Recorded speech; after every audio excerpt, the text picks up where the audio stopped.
आप सबसे विनम्र निवेदन है कि राष्ट्रीय गान के लिए हम अपने अपने स्थान पर खड़े हो जाएं। शॉल हम भेंट करेंगे। तो सबसे पहले विनम्र निवेदन है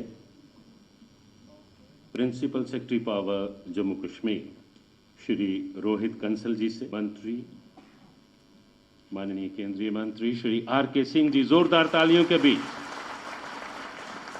श्री आर.के. सिंह साहब को जम्मू कश्मीर से विजन है। श्री अभय कुमार सिंह, CMD NHPC के वो पधारें और शॉल भेंट करें। माननीय उपराज्यपाल महोदय जम्मू कश्मीर श्री मनोज सिन्हा, अभय कुमार सिंह जी शॉल भेंट करेंगे। माननीय के doctor Jitendra Singh ji, managing director चुनाव चौधरी साहब शॉल भेंट करेंगे। माननीय सांसद शमशेर सिंह मनहास वो तशरीफ लाएं और शॉल भेंट करें। जनाब बसीर खान साहब को advisor to Rajan Kumar ji, executive director NHPC। अब गुजारिश है संजीव नंदन सहाय जी को।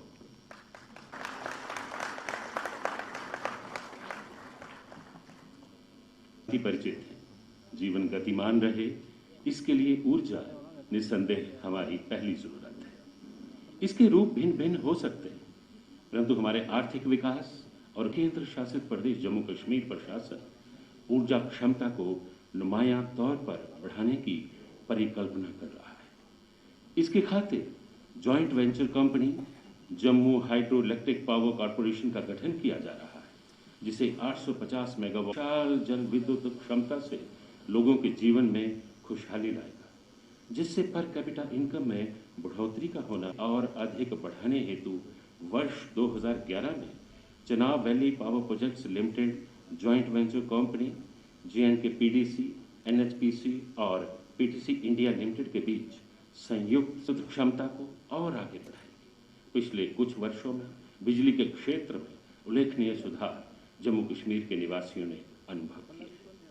विस्तृत अंतर्राज्यीय ट्रांसमिशन नेटवर्क बिछाकर भारत सरकार के वन नेशन वन ग्रिड के लक्ष्य को प्राप्त करने की दिशा में 53 मेगावाट सावलाकोट जल विद्युत परियोजना तथा दुलहस्ती स्टेज 2 के मेमोरेंडम ऑफ अंडरस्टैंडिंग पर हस्ताक्षर होंगे। इनका आदान प्रदान होगा। सच ही ये लम्हे यादगार हैं। Respected members of Parliament, Shri Jugal Kishore Sharma ji, Shri Shamsher Singh Manhas ji, Respected Secretary Power Government of India, Chief Secretary Jammu and Kashmir, Advisor to Honorable Lieutenant Governor of Jammu and Kashmir, distinguished dignitaries of the dais, officers, friends, it's indeed a matter of pride and privilege, not only for the Power Development Department of Jammu and Kashmir, but for all of us in the Union Territory, to warmly welcome Honorable Minister of State for Power, Shri R.K. Singh Saab, Honorable Lieutenant Governor of UT of Jammu and Kashmir, Honorable MOS, and so many other dignitaries. And what an occasion it is today. When we were planning the investment summit last year, we were trying to identify what are the sectors, what are the assets in which we can invite investment, in which we can move further. And on top of the list was hydropower generation, where Jammu and Kashmir has a natural advantage. Unfortunately, in 70 years since independence, we had been able to develop only 3,500 megawatts Power Development Department of Jammu and Kashmir, but the entire Union Territory of Jammu and Kashmir. Thank you very much. बहुत बहुत शुक्रिया जनाब। Public Grievances and Pensions, Department of Atomic Energy, and Department of Space, Dr. Jitendra Singh Sahab, His Excellency the Lieutenant Governor of UT of Jammu and Kashmir, Dr. Shri Shamsher Singh Manas, MP Rajya Sabha, Chief Secretary of JNK Shri Subramanian Sahab, Secretary Power Government of India Shri Sanjeev Nandan Sahai Sahab, Joint Secretary Hydro Shri Tanmay Kumar Ji, Principal Secretary JKPD.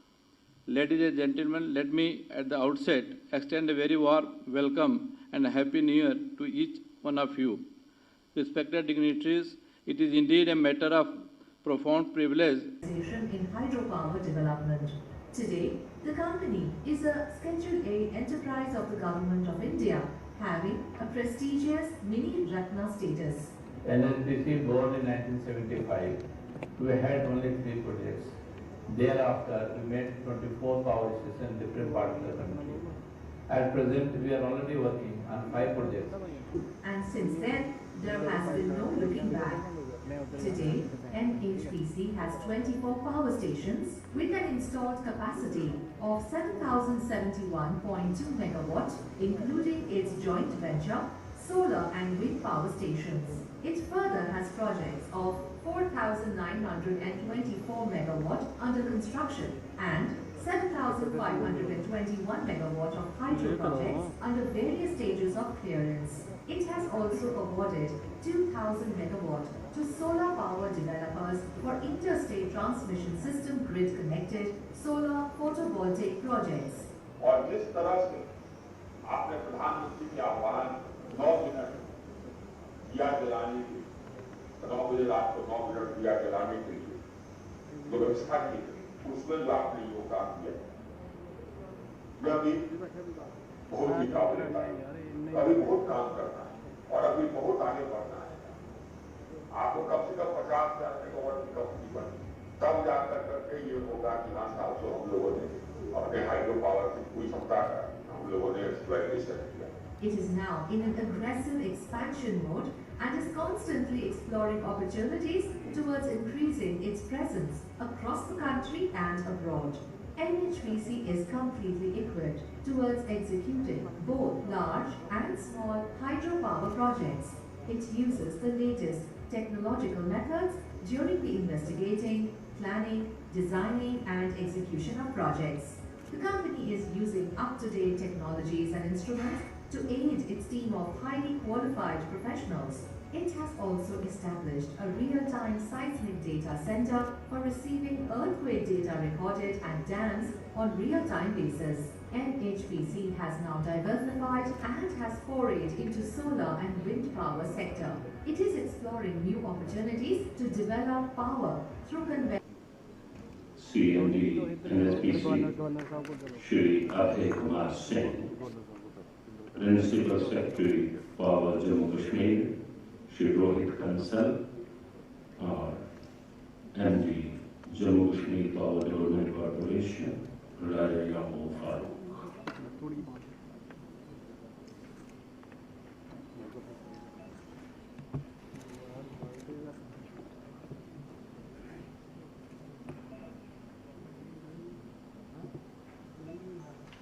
इन लम्हों के लिए बहुत संघर्ष किया है।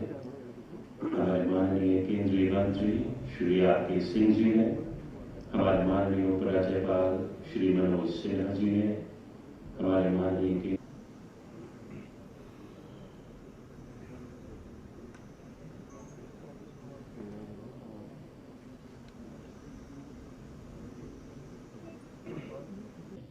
और managing director राजा याकूब फारूक,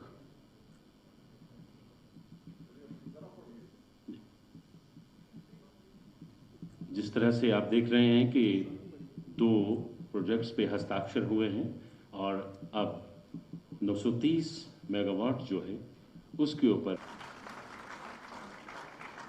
छोटे बड़े ट्रांसफार्मर्स लगाए जा रहे हैं। तो ये मेमोरेंडम ऑफ अंडरस्टैंडिंग पर जो हस्ताक्षर हुए हैं,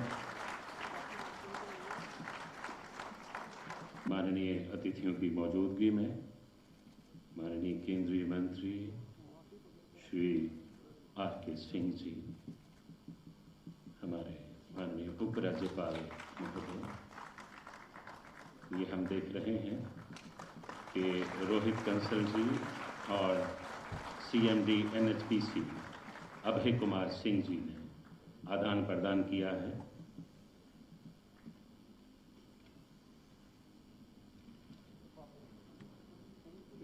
गति तेज हो गई है। खास बात यह है कि इन परियोजनाओं के निर्माण के लिए Chenab valley power projects limited नाम से एक joint venture company JKPDC, NHPC और PTC के संयुक्त गठन से बनाई गई थी, जिसे चिनाब नदी की विशाल जल विद्युत क्षमता को एक्सप्लॉइट करने का और भारत में जल विद्युत परियोजना के निर्माण के लिए एक अलग joint venture company Jammu hydro electric power corporation limited का गठन किया गया है। इसके अतिरिक्त प्रधानमंत्री श्री नरेंद्र मोदी जी द्वारा घोषित प्रधानमंत्री विकास पैकेज PMDP के अंतर्गत बिजली वितरण की एक विशेष रणनीति अपनाई गई है, जिसके अंतर्गत क्षतिग्रस्त ट्रांसफार्मरों को न्यूनतम समय यानी शहरी इलाकों में सांसद शमशेर सिंह मनहास जी, जनाब बसीर खान साहब, adviser to honourable lieutenant governor, secretary power Bharat सरकार संजीव नंदन सहाय और chief secretary Jammu Kashmir BVR Subrahmanyam जी।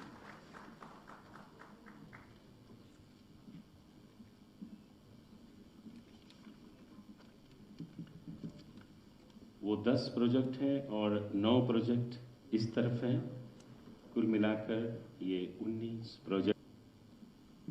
अब माननीय केंद्रीय मंत्री अपने कर कमलों द्वारा उद्घाटन पट्टिकाओं का अनावरण करेंगे।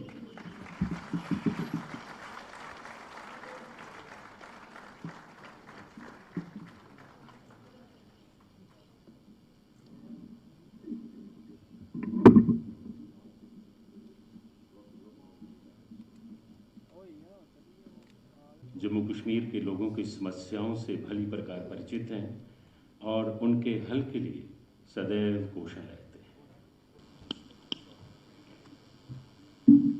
मंच पर विराजमान भारत सरकार में और इसलिए जम्मू कश्मीर के प्रतिनिधि होने के नाते और संसदीय क्षेत्र के प्रतिनिधि होने के नाते मुझे राजकुमार जी का धन्यवाद और करना ही है और बधाई भी देनी है। लेकिन उससे पहले उनकी अनुमति से मैं चाहूँगा बात शुरू करूँ अपने मित्र लेफ्टिनेंट गवर्नर मनोज सिन्हा जी को बधाई दे करके कि कहीं इस कार्यक्रम में वो बात छूट ना जाए कि गत 2 सप्ताह में जम्मू कश्मीर में एक इतिहास रचा गया है। प्रधानमंत्री श्री नरेंद्र मोदी जी के व्यक्तिगत हस्तक्षेप से 70 साल के बाद पहली बार जिला परिषदों का गठन हुआ, सफल चुनाव हुआ और शायद ये मनोज जी के भाग में लिखा था कि उनकी देखरेख में हो। और उसके अतिरिक्त मैं इसलिए भी उनको बधाई देना चाहूँगा कि यदि आप पिछले 30 वर्ष के आतंक का इतिहास देखें तो मैं आंकड़ों सहित ये कह सकता हूँ कि शायद ये पहली बार एक ऐसा चुनाव था जहाँ ना कोई हिंसा हुई, ना कोई दुर्घटना हुई, ना कोई नामुराद वारदात हुई और इतना भारी मात्रा में मतदान हुआ। वरना संसद और विधानसभा के चुनावों में भी विशेषकर घाटी में 10-15% से अधिक अपेक्षा नहीं रहती थी और उससे बड़ी संतुष्टि भी हो जाती थी। इस बार बढ़ चढ़ करके घाटी में भी 50-50, 60-60% मतदान होना। और मुझे उम्मीद है कि आने वाले समय में विश्लेषक इससे कुछ अनुमान लगाने का प्रयास करेंगे। शायद जनता ने ये संदेश देने का प्रयास किया है कि बार बार एक ही वंश से जो उम्मीदवार उतर करके आते थे उनसे जनता ऊब गई थी। वही चेहरे विधानसभा के लिए भी, वही चेहरे संसद के लिए भी, और इस प्रकार लोकतंत्र के प्रति उनकी आकांक्षाएं बुझती चली जा रही थी। वो जो जमहूरियत की तमन्ना जो झुलस गई थी, हसरत जो झुलस गई थी, उसने फिर से अंगड़ाई ली है। और मैं ये कहूँगा कि इस भारी मतदान का ये एक शायद संदेश है कि पुनः जम्मू कश्मीर में लोकतांत्रिक आकांक्षाओं के प्रति जागृति हुई है जमहूरियत के प्रति हसरतमंदी है। और मोदी जी के हस्तक्षेप से पहली बार हमें यह एहसास हुआ कि 3 स्तरीय लोकतंत्र क्या होता है, सेल्फ रूल क्या होता है, ऑटोनॉमी क्या होता है। पिछले 40-50 वर्षों में रोज हम अखबारों में सेल्फ रूल और ऑटोनॉमी की बात पढ़ा करते थे जम्मू कश्मीर में, लेकिन वास्तव में वो क्या है? वो ये है कि जो धरती से जन्मा हुआ, और इसी कारण ये मतदान इतनी भारी मात्रा में हुआ कि लोगों को लगा कि हमारे बीच में से कोई जाकर के प्रतिनिधि जा रहा है, ना कि किसी वंश या परिवार से। और एक नए अध्याय का आगाज जम्मू कश्मीर में हुआ है। लोग पूछते हैं ये जो नई संवैधानिक व्यवस्था स्थापित हुई है, जो लेफ्टिनेंट गवर्नर का प्रशासन स्थापित हुआ है, इससे बदला क्या है? तो मैं कहता हूं कि एक वाक्य में यह बदला कि हमें जिला परिषद मिली। उसके अतिरिक्त प्रशासन में एक नए वर्क कल्चर को लाने का प्रयास किया गया। केंद्र के वो कानून जो लोकहित के थे, जनहित के थे, जिन्हें जम्मू कश्मीर को वंचित रखा गया था, वो पहली बार यहां पर लागू हुए हैं। और विकास के कार्य जो धीमे पड़ गए थे उन्हें गति मिली, जो रुक गए थे पुनः प्रारंभ हुए हैं, जिसका प्रमाण आज का ये कार्यक्रम है। और यदि आप प्रशासन की बात करें तो एक ऐसा भी बदकिस्मती से समय गुजरा था कि भ्रष्टाचार के नाम को लेकर के कोई कान खड़ा नहीं होता था, क्योंकि लगता था कि this is virtually a norm in Jammu Kashmir. इत्तेफाक से नॉर्थ ईस्ट में भी ऐसे ही कहा जाता था। अब वहां पे भी वातावरण बदला है। पहली बार डीओपीटी का prevention of corruption act Jammu Kashmir में लागू हो चुका है। 2018 का उसमें संशोधन भी है, जिसके चलते रिश्वत लेने वाले के साथ साथ रिश्वत देने वाले को भी आरोपी ठहराया जाएगा, और इसलिए आने वाले समय में देने वाला भी और लेने वाला भी थोड़ा चौकस रहेगा। इसी प्रकार केंद्र के वो कानून जिन्हें कोई कारण नहीं था रोक के रखने का, उन्हें 370 की आड़ में रोके रखा गया। उदाहरण के तौर में डॉरी एक्ट, भला मुझे बताइए कौन से संविधान की उल्लंघना होती अगर डॉरी एक्ट यहां लग जाता? चाइल्ड मैरिज एक्ट, बाल विवाह का क्या कारण था? Prevention of child sexual abuse, sexual offences, ये ऐसे एक्ट हैं जो बड़े बड़े लोग देश दुनिया के जो ह्यूमन राइट्स की, मानव अधिकारों की बातें करते हैं, उनके पास भी इस बात का कोई जवाब नहीं होगा कि कौन सा संविधान है जो इस प्रकार के कानून को लागू होने से बाधा बनता है। और धीरे धीरे ये नोटिफिकेशन जारी है। हो क्या रहा है कि जो नहीं लगा होता उसके बारे में सवाल आ जाता है। क्या हुआ? अभी कल ही मुझे किसी ने पूछा कि साहब मिनिमम वेजेस एक्ट कब लगेगा? मैंने कहा वो भी जल्दी लगेगा। जब लग जाएगा तो कुछ लोगों को परेशानी भी होगी, क्योंकि फिर लिखित में वेतन देना पड़ेगा। और जो काम बचे हैं वो भी धीरे धीरे इस नई व्यवस्था में हो रहे हैं। और ये एक ऐसी सरकार है जो रिस्पॉन्सिव भी है, जो आंख मीचना नहीं चाहती। बेरोजगारी का एक विषय है, बार बार आता है, और आजकल बार बार डेली वेजर्स की बात हो जाती है। मैं इसलिए ये बात एक आध रख रहा हूं 2 क्षण लेकर के, ताकि कुछ एक बातें स्पष्ट हो जाएं, ताकि पीछे वो आपका पीछा ना करती रहें। हमारी लेफ्टिनेंट गवर्नर साहब से भी इस बात को लेकर के चर्चा हुई है, प्रशासन को लेकर के भी, चीफ सेक्रेटरी को भी लेकर के। वो चिंतित है संवेदनशीलता से इसका कोई समाधान निकालने के लिए। लेकिन आलोचकों से भी मेरा एक छोटा सा निवेदन है कि आप साथ साथ प्रश्न के साथ साथ समाधान भी दे दीजिए। और कभी कभी आलोचना करते करते ऐसे लगता है मानो यही लोग जो बैठे हुए इन्होंने ही डेली वेजर लाखों की संख्या पैदा की है। लेकिन मैं एक राजनीति क्षेत्र से जुड़ा हूं, मुझे कहने में कोई गरेज नहीं कि पिछली सरकारों की देन है, उनका पाप है। प्रायश्चित करने का सौभाग्य हमें और प्रायश्चित होगा। लेकिन पिछली सरकारों में जो सरकार आती थी, जो मंत्री आते थे, बैकडोर से लगाया जाता था और कहा जाता था कि जम्मू कश्मीर है, यहां सब चलता है, बाद में आप परमानेंट हो जाएंगे। अगर ऐसा होता तो अपने पुत्रों को क्यों ना लगाते? इसलिए हम इन पापों का प्रायश्चित करेंगे, लेकिन पापों की घंटी अपने गले में डलने दें, इतने मूर्ख नहीं। और इसलिए समाधान की बात जहां तक है, मैं 2 घंटे इनके साथ बैठा एलजी साहब का काम सरल करने के लिए। यदि आप उनको सीधा सीधा कन्फर्म कर दे तो ये बेरोजगार नौजवान जो बाहर गलियों सड़कों में जाकर के स्टे ऑर्डर ले आएंगे। अगर आप रिटन टेस्ट करें तो इंटरव्यू समाप्त हो चुका है। तो इसका क्या विकल्प होगा, उसको बड़ी संजीदगी से डुएबल मान करके करना होगा। और किसी भी, और अब इसी दिशा में जाके ये गुनाह दोबारा ना हो, डीओपीटी का ही लाया हुआ एक जो यहाँ लागू नहीं हुआ था कि इंटरव्यू समाप्त कर दिए गए हैं लेफ्टिनेंट गवर्नर की ही रेजीम में।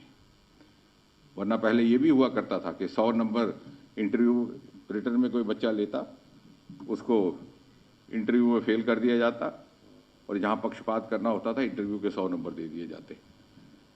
उस दिन एक प्रदर्शन यहाँ हो रहा था, मैं वहाँ गया और मैंने कहा कि भाई अगर एक बच्चा गरीब घर से 100 नंबर लेकर के आता है नौकरी प्राप्त का, हम उसके साथ खड़े होंगे, भले ही 1000 लोग बाहर प्रदर्शन करें, पुतले जलाएं, पुतले जलाने से नौकरी नहीं मिलेगी। हमें भारत की मुख्य धारा की प्रतिस्पर्धा के साथ जुड़ना होगा। हमें इसलिए वंचित रखा गया, हमारा विकास रुका है, हमारी ग्रोथ रुकी है। किसी भी जिम्मेवार सरकार का फर्ज ये है कि न केवल सरकारी नौकरियां मुहैया करवाए बल्कि रोजगार के साधन उपलब्ध कराए, लाइवलीहुड। और उसी दिशा में ये सारे प्रोजेक्ट्स, उसी दिशा में इंडस्ट्री के लिए जो लेफ्टिनेंट गवर्नर और उनका प्रशासन भरसक प्रयास कर रहा है। मुर्मू साहब ने भी उस वक्त आउटरीच प्रोग्राम किए, बाद में कोरोना के कारण बाधा बन गई। अभी कुछ ही दिनों के बाद हम एक और MOU पर हस्ताक्षर करने वाले हैं जो मिनिस्ट्री ऑफ नॉर्थ ईस्ट, जिसके मेरी जिम्मेवारी में है, और LG साहब के साथ। यहाँ 3 बैम्बू क्लस्टर लगाए जाएंगे। यहाँ तो किसी ने मांग भी नहीं की थी, किसी को मालूम भी नहीं था कि कठुआ सांबा में कितना बैम्बू का जंगल है, रियासी में। ये सब रोजगार के जरिए सेल्फ लाइवलीहुड जो हमने सफल प्रयोग नॉर्थ ईस्ट में किया है, यहाँ करने की दिशा में है। और जब ये प्रोजेक्ट्स लगेंगे तो इनसे भी जॉब जनरेशन होगी। और जहाँ तक विकास का संबंध है, आंकड़ों सहित ये कहा जा सकता है कि पिछले 5-6 वर्षों में, विशेषकर पिछले 4 वर्षों में जब ये व्यवस्था बदली है, जितना विकास हुआ है इतने पिछले 6-7 दशकों में नहीं हुआ। अब बदकिस्मती ये है कि मीडिया में इसकी बहुत ज़्यादा चर्चा नहीं होती, because development does not make a good media story, lack of development does make a good story. नाली टूटी हो, उसका चित्र लगे तो खबर बनती है, डैम बन जाए तो नहीं। अगर गिरवाने लगेंगे तो सारा दिन लग जाएगा, लेकिन ये आधा मिनट लेकर के लेफ्टिनेंट गवर्नर साहब के ध्यान में कम से कम 2-4 ऐसे प्रोजेक्ट जो नेशनल और इंटरनेशनल लेवल के। आपका चनहरी नाशरी का टानल एशिया का सबसे लंबा 90 किलोमीटर, प्रधानमंत्री जी ने आके उसका लोकार्पण किया था। पहला ऐसा रोड प्रोजेक्ट हिंदुस्तान में जिसका नाम श्यामा प्रसाद मुखर्जी के नाम पे रखा गया, ये चर्चा में नहीं आता। उत्तर भारत का पहला cable free bridge Atal Setu, यहां का पहला इंटरस्टेट ब्रिज कीड़िया गड़ियाल, सबसे बड़ा एक्सप्रेस कॉरिडोर निर्माणाधीन है कटरा से लेकर के दिल्ली तक। और आपकी बगल में हीरानगर में Eden garden, Rajkumar ji, Eden garden के बाद हिंदुस्तान का सबसे बड़ा स्पोर्ट्स स्टेडियम हमसे यहां 30 किलोमीटर दूर बन रहा है। ये विकास नहीं तो और क्या है? तो कहते हैं धरती पे कुछ दिखाई नहीं देता। मैंने कहा ये सब कोई धरती पे ही तो हो रहा है, आसमान पे थोड़ी हो रहा है। जिसका नाम हमने अरुण जेटली जी के नाम पे रखा क्योंकि उन्हें उस गांव से थोड़ा लगाव भी था। दुनिया का सबसे ऊंचा रेल का पुल, आपको हैरत होगी, आईफल टावर से 35 मीटर ऊंचा रियासी में अगले वर्ष तैयार होगा। और मेट्रो ट्रेन यहाँ 3 साल में आने वाली है। हालांकि अगर क्यू में चलते तो हमारी बारी बाद में आनी है। उनकी सर्वोच्च प्राथमिकता है। ब्लॉक दिवस हो, बैक टू विलेज हो, इन सब प्रयासों का उद्देश्य आवाम की खुशहाली है। आप सबकी जोरदार तालियों के बीच माननीय उपराज्यपाल जम्मू कश्मीर श्री R.K. सिंह जी, प्रधानमंत्री कार्यालय में मंत्री और यहीं के सांसद श्रीमान जितेंद्र सिंह जी, मंच पर विराजमान यहाँ के सम्माननीय लोकसभा सदस्य महोदय, राज्यसभा के माननीय सदस्य श्री मनहास जी, हमारे सलाहकार श्री बशीर खां जी, जम्मू कश्मीर संघ राज्य क्षेत्र के मुख्य सचिव श्री VBR सुब्रमण्यम जी, भारत सरकार के ऊर्जा सचिव, नेशनल हाइड्रो पावर कॉरपोरेशन के CMD श्री A.K. सिंह जी, सभागार में उपस्थित डॉक्टर निर्मल सिंह जी, यहाँ के महापौर, विभिन्न राजनीतिक और सामाजिक संगठनों के सम्मानित प्रतिनिधिगण, भारत सरकार और जम्मू कश्मीर प्रशासन के हमारे सभी वरिष्ठ अधिकारीगण, देवियों, सज्जनों और मित्रों, सबसे पहले मैं आप सबको नव वर्ष की हार्दिक शुभकामनाएं अपनी ओर से देना चाहता हूं कि आने वाले वर्ष में बीमारी से तो मुक्ति मिले ही, विकास की एक नई गाथा जम्मू कश्मीर लिख सके।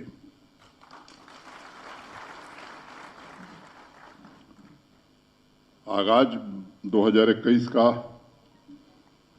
तो शानदार तरीके से हो रहा है, ये मैं आगे चर्चा करूंगा, लेकिन 2020 की विदाई भी जम्मू कश्मीर के हर नागरिक के लिए 5 लाख रुपए इलाज की सुविधा देकर के गया। देश के सम्माननीय प्रधानमंत्री जी ने वो सौगात जम्मू कश्मीर के हर नागरिक को दी, आयुष्मान भारत सेहत के अंतर्गत। 1 तारीख को मैं दिल्ली में था और नफेड और यहाँ के कृषि विभाग में एक MOU हम लोगों ने साइन किया 1 तारीख को, जिसमें हाई डेंसिटी एप्पल की एरिया भारी मात्रा में कश्मीर में भी बढ़े और जम्मू में भी जिन जिलों में सेव लगाया जा सकता है वहां सेव लगाया जाए। इस काम को अंजाम देने की शुरुआत हम सब ने की है। कोल्ड चेन और कोल्ड स्टोरेज का क्लस्टर बनाना, मार्केट लिंकेज करना। सैफरन की GI टैगिंग की बात आपने सुनी थी, लेकिन जम्मू में भी जो एग्जॉटिक वेजिटेबल्स और बाकी किसान पैदावार कर रहा है उसकी भी GI टैगिंग कराना, ये हमारा कृषि विभाग नफेड के साथ मिलकर के ये काम करेगा। 2 दिन बाद ठीक आज ऊर्जा के क्षेत्र में जम्मू कश्मीर कैसे आत्मनिर्भर बने, इस अभियान का शुभारंभ हो रहा है। रोहित कंसल जी ने अभी एक प्रेजेंटेशन PDP डिपार्टमेंट का आपके सम्मुख प्रस्तुत किया है। जब श्रीनगर से हम जम्मू आ रहे थे तो कश्मीर के निवासी एक ही बात की चिंता व्यक्त करते थे कि पिछली बार सर्दियों में बिजली के अभाव के कारण बहुत परेशानी हुई। स्वाभाविक भी है, 2 बार हम सब लोग बैठे, जो संभावना बन सकती थी, अभी उन्होंने बताया कि पिछले वर्ष की तुलना में 17% ज़्यादा बिजली उपलब्ध हो रही है। जब मैंने बैठक में ये बात कही कि भाई बर्फ पड़े तो भी 24 घंटे में ट्रांसफार्मर शहरी क्षेत्र में बदलना ही है और ग्रामीण क्षेत्र में अधिकतम 48 घंटे में, कई प्रकार के प्रश्न आए। लेकिन मैं आभारी हूं अपने सभी सहयोगियों का, जिन्होंने मिलकर के केवल फैसला नहीं किया बल्कि आज उसे जमीन पर उतार करके दिखाया है। अभी कुछ दिन पहले मैं था श्रीनगर में, भारत सरकार के श्रम मंत्रालय के अस्पताल का शिलान्यास था, 100 बेडेड हॉस्पिटल का। भारत सरकार के श्रम मंत्री श्री संतोष गंगवार जी थे, यहाँ के पूर्व मुख्यमंत्री आदरणीय डॉक्टर फारूक अब्दुल्ला साहब भी थे। वहाँ दुख व्यक्त कर रहे थे कि सर्दियों में बिजली की बहुत दिक्कत होती है और गर्मी में जम्मू को बड़ी दिक्कत होती है। पुराने व्यक्ति हैं, यहाँ के कई बार मुख्यमंत्री रहे, अनुभवी राजनेता हैं, ये सच है। और जम्मू और श्रीनगर में भी हम 24 घंटे बिजली नहीं दे पा रहे हैं, ये सच्चाई है। देश के दूसरे राज्यों में ग्रामीण क्षेत्रों में 20 घंटे बिजली मिल रही है। प्रधानमंत्री जी ने 24/7 का लक्ष्य रखा है और RK सिंह जी जो कहते कम हैं करते ज्यादा हैं, इस अभियान को तेजी से आगे बढ़ा रहे हैं। हम जम्मू और कश्मीर के ग्रामीण क्षेत्रों में 10 घंटा 12 घंटा से ज्यादा बिजली नहीं दे पा रहे हैं और इसलिए हमें कुछ न कुछ ऐसा फैसला करना है जिससे आने वाले 3-4 वर्षों में, और मैं तो चाहूंगा कि 2 वर्ष में जम्मू कश्मीर के ग्रामीण क्षेत्रों में भी हम 24 घंटे बिजली दे सकें। इस तैयारी के साथ हम काम करना चाहते हैं। उस विवरण में मैं नहीं जाना चाहता हूं जिसका प्रस्तुतिकरण किया गया है। मोटे तौर पर 35,000 करोड़ रुपए का इन्वेस्टमेंट भारत सरकार के ऊर्जा मंत्रालय और नेशनल हाइड्रो पावर कॉरपोरेशन के कारण आज जम्मू कश्मीर में आ रहा है। 70 सालों में जहां हम पहुंचे हैं, आने वाले 4 सालों में उतनी ऊर्जा हम जम्मू कश्मीर में बना सकेंगे। आज का दिन मैं मानता हूं कि ऐतिहासिक दिन है। 26 दिसंबर को प्रधानमंत्री जी की उपस्थिति में मैंने कहा था कि एक स्वर्णिम अध्याय की शुरुआत हो रही है। ये उसका सबसे सुनहरा पन्ना है। आज 3 जनवरी 19 प्रोजेक्ट्स के उद्घाटन हुए हैं। उसमें ट्रांसमिशन के भी प्रोजेक्ट्स हैं, हमारी कैपेसिटी बिल्डिंग के भी हैं, कुछ कश्मीर के हैं, कुछ जम्मू के हैं। मैं उसके विवरण में नहीं जाना चाहता हूं। एक बस बिल पहुंचाएगी। मैं समझता हूं कि अब आधुनिक तकनीक के जमाने में बिल पहुंचाई जाए, इससे अब जम्मू कश्मीर को बाहर निकलना चाहिए। अब हमें उस दिशा में जाना चाहिए कि प्रीपेड मीटर 2 साल में जम्मू कश्मीर के हर घर में पहुंच जाए। इस काम को हमें आगे बढ़ाने की जरूरत है और हर घर में मीटर लगे। अगर ये काम हम नहीं कर सकेंगे तो मैं नहीं समझता हूं कि हम सबके जरूरत के हिसाब से 24 घंटे बिजली दे सकेंगे। और इसलिए इस काम को हम आगे करने वाले हैं। मैं जानता हूं इसको लेकर के कई लोग अनेक प्रकार की बातें कहेंगे, लेकिन जो केवल बात करते हैं वो केवल बात करते हैं। काम करने वाले कभी बातों से घबराते नहीं, और ये काम हम करके दिखाएंगे। मित्रों, मोटे तौर पर आप देखिए देश के विभिन्न राज्यों में तो एवरेज ग्रोथ जो पावर सेक्टर में है 10% की डिमांड हर साल बढ़ती है। जो इंडस्ट्रियल पॉलिसी प्रधानमंत्री जी के नेतृत्व में आने वाली है, जल्द ही आ सकती है, किसी दिन कैबिनेट उसे अनुमति देगा, तो मैं मानता हूं कि जम्मू कश्मीर में पावर की डिमांड 15% हर साल बढ़ने वाली है। और उस जरूरत को पूरा करने के लिए अगर हमने अभी तैयारी नहीं की तो मैं समझता हूं कि जम्मू कश्मीर शायद राष्ट्र के बाकी राज्यों से निश्चित रूप से हम उस समानता तक नहीं पहुंच सके। शायद आगे आने वाले दिनों में हम और पिछड़ जाएंगे। अभी बताया गया कि अभी तक 3504 मेगावाट बिजली हम पैदा कर रहे हैं और आज 3498 मेगावाट बिजली बनाने का संकल्प यहाँ हस्ताक्षरित किया गया है। मित्रों, ये ज्वाइंट वेंचर है एनएचपीसी के साथ हमारा, और मैं कहना चाहता हूं कि सियालकोट सावलकोट ये 1984 में आरके सिंह जी बनना शुरू हुआ। 36 साल हो गया। 36 साल में 1 मेगावाट पावर हम नहीं बना सके। कई लोग यहाँ विद्वान बहुत हैं, बता रहे थे मेरे पहले जितेंद्र सिंह जी, कई लोग तरह तरह की बात करेंगे। मित्रों, मैं कहना चाहता हूं कि इस देश में एक समय था जब ये धारणा बन गई थी कि इस देश में हाइड्रो पावर प्रोजेक्ट लग नहीं सकता। एक धारणा बन गई थी। देश में तमाम पर्यावरण पर काम करने वाले विशेषज्ञ, उनके पास और कोई काम नहीं था, यही काम था कि हाइड्रो पावर प्रोजेक्ट जहां बन रही है वहां चल के धरना देना। और मैं आज सार्वजनिक रूप से नेशनल हाइड्रो पावर कॉरपोरेशन के पूर्व सीएमडी योगेंद्र प्रसाद का आभार व्यक्त करना चाहता हूं और कृतज्ञता ज्ञापित करना चाहता हूं, जिस व्यक्ति के कारण देश में यह भरोसा कायम हो सका कि नहीं 5 साल में 4 साल में हाइड्रो पावर प्रोजेक्ट बन सकती है। और एनएचपीसी को वो दक्षता हासिल है और इसलिए हमने फैसला किया कि एनएचपीसी के साथ हम ज्वाइंट वेंचर करेंगे।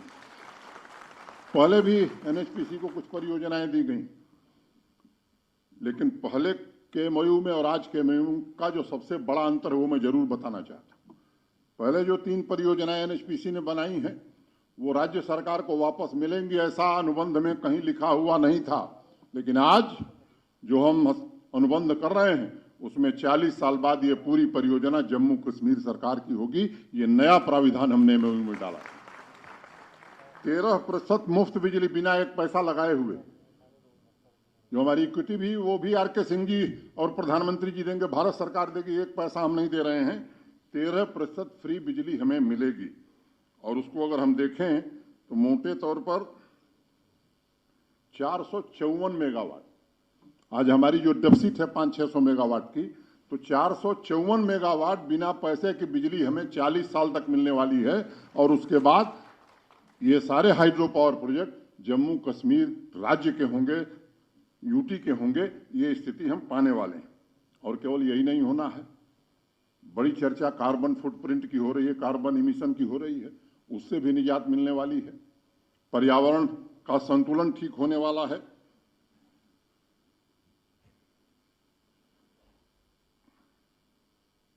और मुझे लगता है कि वो लक्ष्य जो प्रधानमंत्री जी का विजन है, और मैं समझता हूं कि जम्मू कश्मीर के नागरिकों की जो इच्छा है कि पावर डेफिसिट स्टेट से हम पावर सरप्लस स्टेट की ओर बढ़ें, उस दिशा का सबसे महत्वपूर्ण कदम या उसकी बुनियाद आज 3 जनवरी को आर के सिंह जी की उपस्थिति में रखी गई है।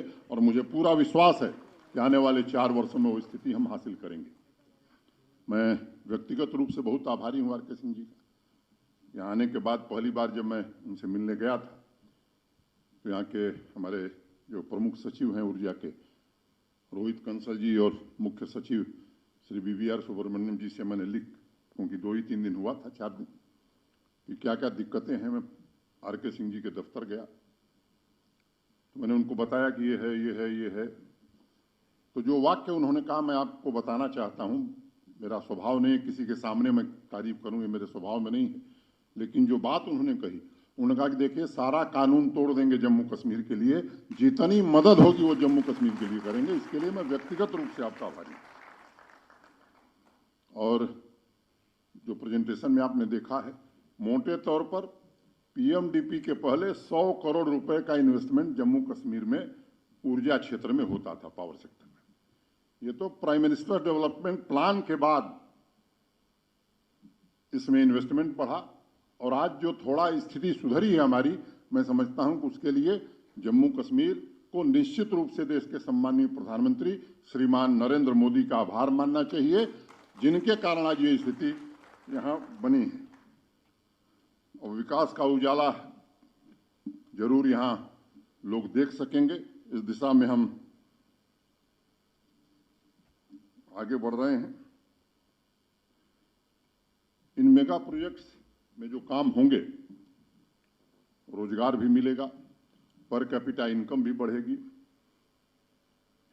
अगर सिक्किम को आप देखें, हिमाचल को देखें, केवल हाइड्रो पावर के बदौलत सिक्किम कहां पहुंच गया है, हिमाचल कहां पहुंच गया है।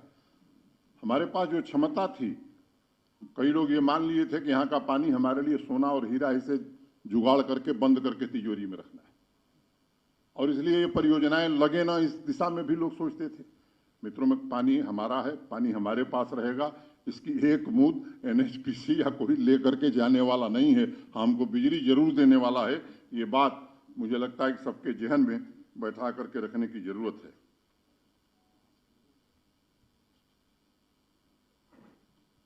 अब अनशेड्यूल्ड पावर कट, मैं कोई बात छिपा के नहीं रखता हूं, जम्मू में रहता हूं, मैं देख रहा हूं, लेकिन अब उसका तात्कालिक उपाय कोई नहीं है कि हम तुरंत तात्कालिक उपाय कर लें। मैं आपको भरोसा देना चाहता हूं कि उस दिशा में ठोस काम हम कर रहे हैं। हमारा पूरा PDP इसमें काम कर रहा है, पावर डेवलपमेंट डिपार्टमेंट, PDD, पूरा डिपार्टमेंट हमारा काम कर रहा है। हम अपने कैपेसिटी कांस्टेंट को समझते हैं, इसलिए आज आर के सिंह जी से मैंने कहा कि हमको कुछ भारत सरकार के विशेषज्ञ दीजिए, ताकि इन सब कामों को हम तेजी से और आगे बढ़ा सकें, अपने जो हमारे लोग हैं उनको दक्ष बना सकें, उनको प्रशिक्षित कर सकें, ताकि आने वाले समय में जो लक्ष्य रखा है प्रधानमंत्री जी ने 24/7 पावर का, उस लक्ष्य को हम प्राप्त कर सकें। और मैं आश्वस्त हूं कि निश्चित रूप से ये हम लक्ष्य हासिल करेंगे। बहुत सारी बातें जितेंद्र सिंह जी ने बता दी हैं। मुझे लगता है कि मुझे ज्यादा कुछ कहने की जरूरत नहीं है। ये स्वच्छ और सुरक्षित ऊर्जा, क्यों के सिंह जी ठीक कह रहा हूं ना, हाइड्रो पावर है, आगे आने वाले दिनों में सोलर पावर, विंड पावर, इस दिशा में भी NHPC के साथ हम सहयोग करेंगे। जब आर के सिंह जी आए तो कुछ बातें हमने ट्रांसमिशन और जनरेशन सेक्टर में हमको क्या क्या मदद चाहिए लिख करके हमने दिया है, और उन्होंने आश्वस्त किया है कि ये जो आपकी ओर से कहा गया है, इसे निश्चित रूप से उन्होंने और भारत सरकार के ऊर्जा सचिव ने भी ये भरोसा दिया है। मैं कह सकता हूं कि एक क्वांटम लीप की ओर हम आगे बढ़ रहे हैं। ये काम हम लोग करने वाले हैं। तो मैं इतना ही बात कहता हुआ ऊर्जा मंत्री जी को कह सकते हैं कि ऊर्जा के क्षेत्र में विकास की गति किस कदर बढ़ने वाली है। वितरण और ट्रांसमिशन में जम्मू कश्मीर में सुधार के लिए माननीय केंद्रीय मंत्री श्री आर.के. सिंह जी साहब को जम्मू कश्मीर से विशेष लगा। आप सबकी जोरदार तालियों के बीच अब मैं हो सकता है जबकि ऊर्जा उपलब्ध हो। Without power you cannot develop and without power you cannot actually move ahead at all. The power is a fundamental requirement for improving the quality of life. It's a fundamental requirement for industry. It's a fundamental requirement for services. It's a fundamental requirement for medicine, for everything. हर एक चीज के लिए ऊर्जा की आवश्यकता है। और भविष्य में ये व्यवस्था हम लोग लाने वाले हैं कि आपकी मोबिलिटी के लिए भी ऊर्जा की आवश्यकता हो। अगर आपके पास ऊर्जा नहीं है तो आप विकास नहीं कर सकते। आप विकास नहीं कर सकते, इंडस्ट्रियल डेवलपमेंट नहीं होगा, तो आपके यहाँ रोजगार भी नहीं होगा। और तकलीफ की बात यह है कि पूरे देश की स्थिति को अगर हम देखें तो ऊर्जा की व्यवस्था सबसे ज्यादा पिछड़ गई यहां जम्मू कश्मीर। और उसके लिए मैं एकदम दो टूक शब्दों में जो पूर्व की सरकारें हैं उनको जिम्मेवार ठहराता हूं। देश में ऐसा कोई राज्य या कोई संघशासित क्षेत्र नहीं है जहां पर कि गांव में बिजली पहुंचाने के लिए कांटेदार तार या बार्ड वायर का इस्तेमाल होता। इतना कम डेवलपमेंट लोगों ने किया इतने वर्षों से, 40, 50, 60, 70 वर्षों से। उनको ये हिसाब देना होगा, देना चाहिए। आप मांगिए कि इतना पैसा जो आता रहा और जितना पैसा हर राज्य को जाता था उससे ज्यादा पैसा यहां आता था। कोई भी योजना आप उठा करके देख लीजिए क्या हुआ उसका। जबकि मैं ऊर्जा मंत्रालय में आया तो मैंने सोचा कि नहीं साहब, से पहले तो जम्मू कश्मीर जाना है। यहां आया तो मैं यहां आया 2017 के अक्टूबर में, और हमारी जो योजनाएं थी, दीनदयाल ग्राम ज्योति योजना, APDS, ये सब प्रारंभ हो चुके थे 2014 के उत्तरार्ध में। 2015 में यहां काम शुरू नहीं हुआ था। ये सुधारना होगा। बताइए साहब, 2 साल आप लोग मिस कर गए। अभी भी उन योजनाओं पर काम अभी पूरा नहीं हुआ है, अभी भी काम बाकी है, उसको तेज करना होगा। इसकी जिम्मेवारी सब पर, ये हम लोग को समझना होगा। इसकी जिम्मेवारी सब पर। यहां काम क्यों नहीं होगा, क्यों नहीं होता है, इसके बारे में सोचिए जरा। बाहर से लोग आकर के क्यों नहीं काम करना चाहते, इसके बारे में जरा सोचिए और उसको सुधारिए। तो पहला काम हम लोग को यह करना होगा कि बिजली व्यवस्था सुदृढ़ करनी हो। माननीय एलजी साहब ने कहा कि ये यहां पर प्रोजेक्ट इंप्लीमेंटेशन की क्षमता में कुछ कमी है, तो हमारे कुछ जो संगठन है उसको लगाना होगा। हम लगाएंगे, बिल्कुल लगाएंगे। NTPC को लगाएंगे, पावर ग्रिड को लगाएंगे, वो लोग आकर के काम भी कर जाएंगे। लेकिन वो भी ठेका देंगे तो कोई ठेकेदार आएगा तमिलनाडु से या कर्नाटक से, ये आपको ध्यान देना होगा। ये भी ठेका देंगे NHPC, तो आएगा कोई ये बेंगलोर से की कंपनी है या मुंबई की कंपनी, वो आएगी। उसको यहाँ काम करने देना होगा और आप लोगों को काम करने देना होगा, नहीं तो आपका विकास नहीं होगा। ये ध्यान आपको रखना होगा। 2 टुक बोलने वाला में से मैं एक बहुत बदनाम आदमी हूँ, तो यही मैं 2 टुक आपको बोल रहा हूँ। और ये आवश्यक है कि ये काम हो, नहीं तो विकास नहीं होगा। यह आवश्यक है कि ऊर्जा का उत्पादन हो। यह आवश्यक है कि हमारा जो ऊर्जा का सिस्टम है वो गांव-गांव तक पहुंचे। राशि की कोई कमी हम नहीं होने देंगे। ये राशि, ये आप ध्यान रखें, राशि की कोई कमी नहीं होगी। उसका इम्प्लीमेंटेशन होना चाहिए। आपको अपने ऊर्जा विभाग को भी मजबूत करना होगा, और ऊर्जा विभाग में जो पदाधिकारी हैं उनको भी यह समझ जाना होगा कि अब हमको काम करना है और हमको इस व्यवस्था को सुदृढ़ करना है। यह भी आवश्यक है। देखिए, ऊर्जा की कोई कमी देश में नहीं। जितना हमारा मैक्सिमम डिमांड है, मेरा मैक्सिमम डिमांड है 1,85,000 मेगावाट। हमने ऊर्जा क्षमता स्थापित कर दी है। ये सरकार देखिए, नरेंद्र मोदी जी के आने के बाद, नहीं तो पहले हमारा देश ऊर्जा में डेफिसिट था। 2014 के पहले जितने ऊर्जा की हमारी आवश्यकता थी, इलेक्ट्रिसिटी की आवश्यकता थी, उतना हम पैदा नहीं करते थे। आज जितने हमारी मैक्सिमम डिमांड है 1,85,000 मेगावाट, उससे दुगुना ऊर्जा क्षमता हमने स्थापित कर दिया। आज ऊर्जा क्षमता स्थापित है 3,74,000 मेगावाट। तो ऊर्जा की कमी नहीं है, लेकिन ऊर्जा आपको चाहिए तो जो भी ऊर्जा उत्पादन करता है उसको भुगतान करना होता है, नहीं तो ऊर्जा नहीं देगा, इलेक्ट्रिसिटी नहीं देगा। इसके लिए यह आवश्यक है कि बिलिंग सिस्टम और मीटरिंग सिस्टम स्थापित हो। अब नया सिस्टम आया है स्मार्ट प्रीपेड मीटर। अब वो समय चला गया, जमाना चला गया जबकि कोई आकर के मीटर रीडिंग करता था मैनुअली, और फिर जाकर के रिपोर्ट करता था, फिर बिल प्रिंट होता था, फिर बिल आपके घर आता था।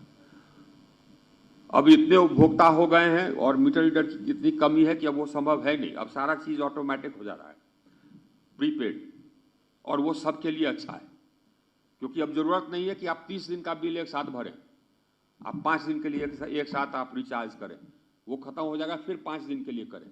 यह गरीब आदमी के लिए ठीक है, ये सबके लिए ठीक है। अब किसी को जाकर के मीटर रीडिंग करने की जरूरत नहीं है, किसी को बिल पहुंचाने की जरूरत नहीं है, किसी को चल करके जाने का, ये मोबाइल से रिचार्ज होगा, ये सो कर देने की जरूरत है, और हर जगह कर देने की जरूरत है। कोई कलेक्शन नहीं होगा तो आप बिजली नहीं खरीद पाएंगे, आप बिजली नहीं खरीद पाएंगे तो आपका लोड शेडिंग होगा। तो एक तो हमको सिस्टम बना देनी है लग करके, ताकि हर गांव तक हम तार पहुंचा दें, हर गांव तक हम कनेक्शन कर दें। और सब स्टेशन हम लोगों ने सैंक्शन किया है, सब स्टेशन सैंक्शन किया नया जो बन रहा है, सब स्टेशन का स्ट्रेंथनिंग हम लोगों ने सैंक्शन किया जो बन रहा है, और भी होगा, और भी सैंक्शन करेंगे, उसको कर देना है। और उसके बाद बिजली की कमी नहीं। लेकिन एक चीज ध्यान में रखना होगा, जिसके लिए कि आज हम बधाई देना चाहते हैं लेफ्टिनेंट गवर्नर साहब को। पहली बात, ये लेफ्टिनेंट गवर्नर साहब को प्रभार लिए हुए मात्र 1 या 2 दिन हुए थे, एकदम पूरा एक लिस्ट के साथ हमारे ऑफिस में पहुंचे कि साहब हमारा ये काम है। इतना इनमें ये है अपने पदाधिकारियों के साथ, इतना कीननेस है, इतना एफिशिएंसी है। सोचिए, प्रभार लेने के 1 या 2 दिन के बाद पूरा लिस्ट था। तो हमने कहा कि हम एक काम करेंगे, आपका एक काम करेंगे, क्योंकि इतना जो डायनेमिज्म है वो देख करके अच्छा लगता है, और सही में एकदम बिल्कुल डायनेमिक। जो काम इतने दिनों से लंबित था, इतने वर्षों से लंबित था, इन्होंने तुरंत कर दिया कि साहब यहाँ पर क्षमता है, और देखिए साहब यहाँ पर क्षमता का उपयोग नहीं हो रहा। आज दूसरे राज्य में आपको बताता हूँ, जैसे कि लेफ्टिनेंट गवर्नर साहब ने कहा, हिमाचल प्रदेश में एक दूरदर्शी मुख्यमंत्री आए, उनके पास भी हाइड्रो संपदा थी, उसका उपयोग करके उन्होंने अपने प्रांत के लोगों का पर कैपिटा इनकम 3 गुना कर दिया। सिक्किम ने भी यही किया, भूटान भी अब यही कर रहा है, उसने भी अपना ये पर कैपिटा इनकम का भी 4 गुना कर दिया, सिर्फ हाइड्रो से पावर जनरेट करता है और हमको बेचता है और हम खरीदते हैं। वैसे ही आप भी कर सकते हैं, जिसके पास जो संपदा रहती है उसका उपयोग करता है। किसी के पास अगर सोने का खान रहता है तो सोने को मिट्टी में थोड़े डाल देता है, निकाल करके उसको बेचता है और उससे अपना विकास करता है। यहां पर वैसा ही था, निर्दय नहीं होते थे, या निर्दय होते थे तो ऐसे ऐसे होते थे जिससे कि भ्रष्टाचार की बू आती थी। साफ बात, 2 टूक बात, बहुत सारे प्रोजेक्ट दे दिए गए प्राइवेट पार्टीज को, जो कर नहीं सका तो प्राइवेट पार्टी को कैसे दे दिए साहब? आपने क्या किया? आपने कोई बिड बुलाया क्या? आपने ट्रांसपेरेंट ढंग से किया क्या? ये सब सवाल आप लोग को पूछना चाहिए ना। और आप लोग अगर नहीं पूछेंगे ये सवाल उन लोगों से तो हम मानेंगे क्या कि आप भी पार्टी थे उस भ्रष्टाचार में? हर एक आदमी को अपने जो शासक हैं उसको अकाउंटेबल रखना होता है। तो पूछिए कि भैया आप निजी कंपनियों को जो अलॉट कर दिए थे हाइड्रो प्रोजेक्ट्स, किस आधार पर किए थे? कर तो दिए लेकिन बना नहीं, तो खैर अब सब कैंसिल वैंसिल कर करके अब मनोज जी बोले कि नहीं साहब से इसको होना है, तुरंत डायनेमिक स्ट्रेट निर्णय, साफ, कहीं कुछ नहीं। निर्णय ऐसे होता है, अविकास ऐसे होता है, अविकास हो जाएगा। जबकि आप फिर 3000-4000 मेगावाट बेचने लगेंगे भारत को, भारत के अन्य राज्यों को, तो आपका इनकम बढ़ जाएगा। ये कुल ये सब प्रोजेक्ट्स आ जाने से करीब 8000 करोड़ प्रति वर्ष आपका इनकम हो जाएगा, जिससे कि रोड बनेंगे, स्कूल बनेंगे, अस्पताल बनेंगे। ये सब क्या हो रहा था भाई? ये लोग कर क्या रहे थे? अपने तो बड़े बड़े भवन बना लिए, कहाँ लंदन में, रोम में, पेरिस में, यहां तो विकास हुआ नहीं। ऐसा जगह हम कभी सुने नहीं थे कि भाई बाबरेड वायर से तार जा रहा है, अब बिजली जा रही इस जमाने। क्या आप लोग इससे भी पीछे हैं? जो उत्तर पूर्व के राज्य है उससे भी पीछे हैं आप। इसको सुधारना होगा, विकास करना होगा, और विकास की कुंजी है पावर, इलेक्ट्रिसिटी, और उसका आपके पास भरपूर भंडार, उसका उपयोग करना है, और उसका उपयोग करके उसका इनकम करना है, और ऐसा आबो हवा बनाना है कि लोग आकर के यहां इन्वेस्टमेंट करें, क्योंकि लोग आके इन्वेस्टमेंट नहीं करेंगे तो विकास नहीं होगा। हमने पिछले हम लोग की सरकार आई 2014 में, उसके बाद से लेकर के आज तक 1,39,000 मेगावाट ऊर्जा क्षमता स्थापित किया, और उसमें पब्लिक इन्वेस्टमेंट बहुत कम है, ज्यादातर प्राइवेट इन्वेस्टमेंट सिर्फ हम ट्रांसपेरेंट ढंग से करते हैं। दुनिया का कोई ऐसा फंड नहीं है, पेंशन फंड, चाहे बड़ा से बड़ा फंड ले लीजिए, कैनेडियन पेंशन फंड ले लीजिए, कोई पेंशन फंड ले लीजिए, जो कि हमारे यहां इन्वेस्टेड नहीं है, आकर के इन्वेस्टमेंट करता है। हमारे यहां रिन्यूएबल एनर्जी का ग्रोथ रेट दुनिया में सबसे अधिक है, और हमको ब्लूमबर्ग ने रेट किया है कि दुनिया का सबसे अट्रैक्टिव इन्वेस्टमेंट डेस्टिनेशन भारत है रिन्यूएबल एनर्जी में। और रिन्यूएबल एनर्जी का ग्रोथ रेट हमारा दुनिया में सबसे अधिक है। क्यों? हम ट्रांसपेरेंट व्यवस्था रखते हैं, और लोग आकर इन्वेस्टमेंट करते हैं। अगर नहीं करते तो हमारा नहीं विकास होता। तो इन्वेस्टमेंट लाने के लिए भी एक आबोहवा तैयार कर दी होगी, आइए विकास चल पड़ा। मैं तो मानता हूं कि जो ये क्षेत्र यूनियन टेरिटरी हुआ, इस क्षेत्र के का विकास का उदय होने का समय, उदय हो रहा है, एकदम तेजी से हो रहा है। वो पिछला बात भूल जाइए, जो लोगों को ठग करके अपने पैसा बनाते रहे और अपना घर बनते रहे, इस क्षेत्र को इतना बैकवर्ड छोड़ दिया कि शर्म नहीं आती है लोगों को। वो लोग को बुला करके यहाँ पर खड़ा करना चाहिए, आप पूछना चाहिए कि क्या किया आपने साहब। दोनों पार्टी बारी बारी से कभी ये या कभी वो, कोई योजना देने में एकदम बिल्कुल कमीशन, बिना कमीशन का कहीं कोई नहीं। क्या होगा भाई? वो सब अब गया, अब विकास होगा, आम आदमी का विकास होगा, घर घर बिजली जाएगी। आपने सुना ना 2014-15 में ग्रामीण क्षेत्रों में इंडिया में बिजली जाती थी करीब 11.5 घंटा। आज हम लोगों ने सर्वे किया, इंडिपेंडेंट सर्वे बताता है कि ग्रामीण क्षेत्रों में 20 घंटा बिजली, 20 घंटा। हम लोगों ने पूरे क्षेत्र, पूरे इंडिया को एक ग्रिड में बांध दिया। अब 20 घंटा ले गए ग्रामीण क्षेत्र में, शहरी क्षेत्र में 22 से 23 घंटा है। 80% शहरों में 23 से 24 घंटा है। ये आज का है। ये विकास संभव है, लेकिन आप पीछे रह गए। यही आपको भी करना है, और यही कंसल साहब आपको और आपके विभाग को भी करना है, और आपके पदाधिकारियों को भी करना है। 23 घंटा, 24 घंटा हर जगह बिजली का कहां पर प्रवाह रुकता है, कहां पर ये है बैरियर है, कहां पर कंजेशन है, उसको निकालना, उसका स्कीम बनाइए, हम लोग फंडिंग कर देंगे, उसका इम्प्लीमेंट कराइए, और बिजली हम लोग पहुंचाएंगे 24 घंटा जम्मू कश्मीर, कारगिल, हर जगह। ये जब तक नहीं होगा तब तक हमको लगता है कि हमारा काम अधूरा रह गया। पूरा देश हो जाए, हमारा यूनियन टेरिटरी छूट जाए, ये इसका मतलब कि हम अपना पूरा काम नहीं कर पाए। तो हमारी जिम्मेवारी है, और इसको हम लोग करेंगे। मैं पुनः बधाई देना चाहता हूं मनोज सिन्हा जी का, एकदम डायनेमिक डिसीजन मेकिंग जो इसको कहते हैं, वो ये का। और हाँ, जितेंद्र जी तो खैर हमको रेगुलरली फोन करते ही थे कि जो भी योजनाएं हैं इनको निकल जाएं। तो हमारे पीछे दो लोग आपके यहाँ से एकदम बिल्कुल मजबूती से लगे रहते हैं कि हमारा काम हो जाना चाहिए, लेकिन वो होगा, क्योंकि ये जिम्मेवारी हमारी भी है। हम किसी प्रदेश को, किसी यूनियन टेरिटरी को हम पीछे नहीं छोड़ सकते, तो इसको तो करना होगा। और अभी जम्मू कश्मीर एक चैलेंज है, हमारे लिए एक चैलेंज है, हम सब के लिए चैलेंज है। ऊर्जा के क्षेत्र में। ये सब नहीं होगा साहब कि हाँ 10 घंटा बिजली 12 घंटा बिजली, नहीं, ये संभव नहीं। इसको हम लोग सुधारेंगे। सुधारने के लिए लेकिन एक बात जरूर है, बिजली का दाम आपको भुगतान करना पड़ेगा, ये मन में बैठा लीजिए। फ्री बिजली नहीं होती, बिजली आपके यहाँ पहुंचाएंगे जरूर, लेकिन बिजली उत्पादन का जो दाम लगता है वो आपको देना होगा। ये एकदम मन में बैठा लीजिए, फ्री बिजली कहीं से नहीं आती। कनेक्शन हम जरूर दे देंगे, बिजली पहुंचा भी देंगे, लेकिन जलेगी तब जबकि आप भुगतान करने के लिए तैयार रहिए। बहुत बहुत धन्यवाद, बहुत धन्यवाद। माननीय केंद्रीय मंत्री श्री R.K. सिंह जी, बिल वितरण। एम्प्लॉयमेंट यहाँ से हो सकता है, यहीं से करेगा। उसके